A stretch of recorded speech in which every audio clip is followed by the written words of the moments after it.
How to use star codes and Roblox. So first what you want to do is just go to the Roblox website right here.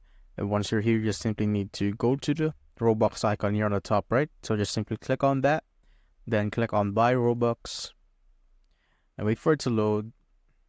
Once you're there, you just go and buy any of these options right here. Let's say you want this 400 Robux option. Just simply click on that.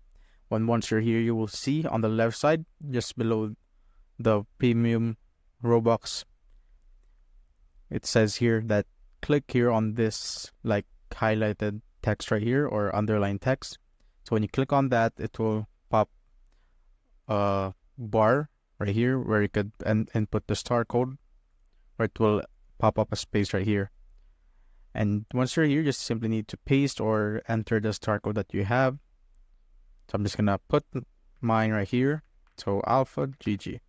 And when you click on that, as you can see, it says that you are supporting Alpha GG.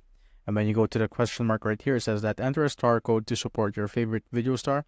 They will earn 5% for purchase and you will keep the Robux you paid for. So if you don't want that, just simply need to remove. And if you don't know any star codes, there's a website for it. I'm just going to put it in the description for you guys to check.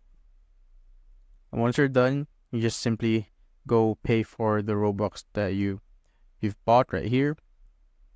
And that's how you basically use star codes in Roblox.